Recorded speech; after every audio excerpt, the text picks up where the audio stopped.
Hello, welcome. I am your relationship manager from so and so bank. I take care of your investments. So tell me, how can I help you? Hello from LMF community. Could you please give us a best product for long-term investment? Sure, I have an awesome deal for you. You can invest in ULIP products to get the combination of insurance plus high returns. Or you can consider our mutual funds. ULIP product? Please don't play with me. I already hate high expense ratios. Now with ULIP product, you also want me to pay mortality charge and so many other stupid charges? Man, I asked you how I can become rich, not your bank. Before we proceed with the conversation, let us understand what is index fund, and how it is different from mutual funds. Let's get into the video.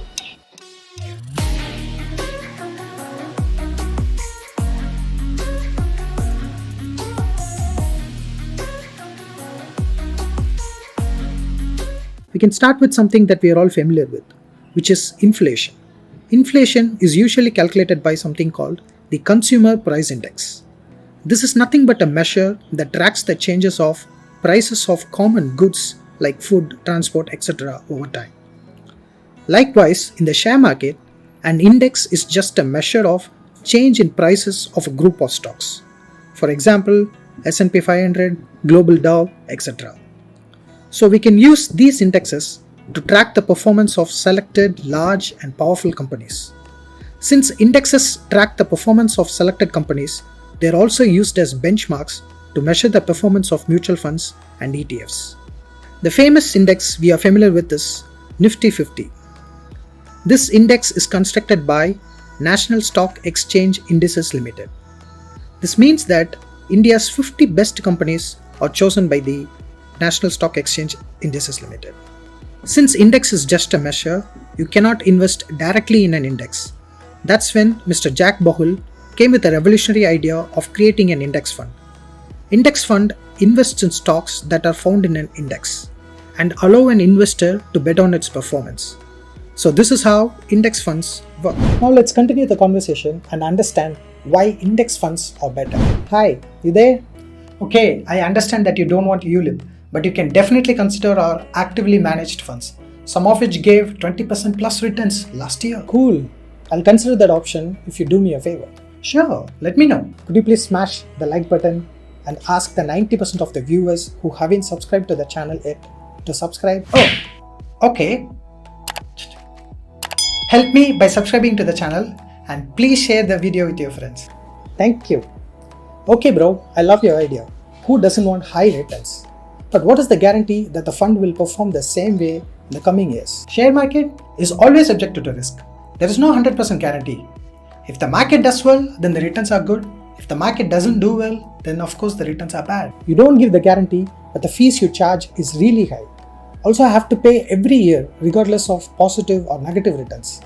If I do this for 10 to 20 years, the fees will accumulate to a huge amount of money. Yes, we charge a bit, but you should also consider that we work hard and sometimes we give higher returns than index. Yes, some of the funds have given high returns, but these kinds of funds are very rare. It's a lot of work for me figuring out who will perform under different market conditions. One of the major concerns of giving my money to a fund house is favoritism. If your fund house wants to show favoritism to a high profile, then you might buy stocks from his company. It's really difficult for the common people to judge why a particular company is chosen in the portfolio. They might think it is a good company that is doing well, but in reality, that might not be a great company. I'm not telling you that you're practicing this, but I fear this may happen. What is this? No way. Active funds performance entirely depends on the fund manager. But for index funds, there is not really a need for a fund manager. Even a computer program is enough to invest in the stocks as per the weightage listed in the chosen index.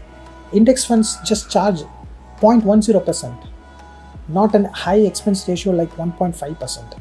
Giving you a high expense ratio every year doesn't seem like a good deal. Even Mr. Buffett betted to see if active funds can perform better than index funds.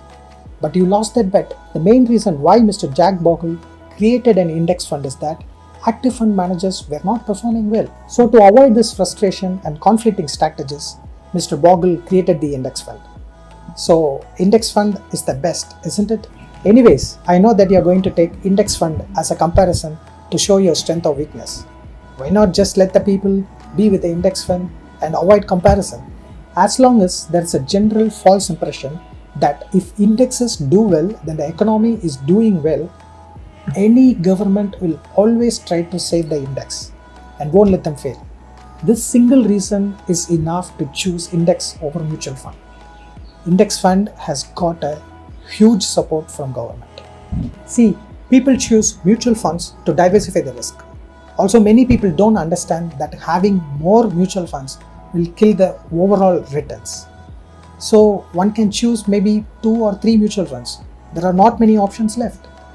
So identifying an active fund which beat index, rebalancing them every year is really a hard work for less benefits. I have nothing against active mutual funds. If someone can spend a lot of time, then they can do it. It's just that it's not needed. There are many ways it can go wrong. Why to take the risk? Choosing the index fund and sticking with them sounds more reasonable. Hope you understood why index fund is better. Like the video if you enjoyed this content. Subscribe to the channel for more personal finance videos.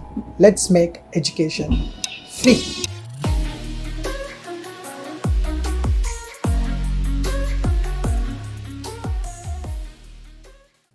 Thank you for the call.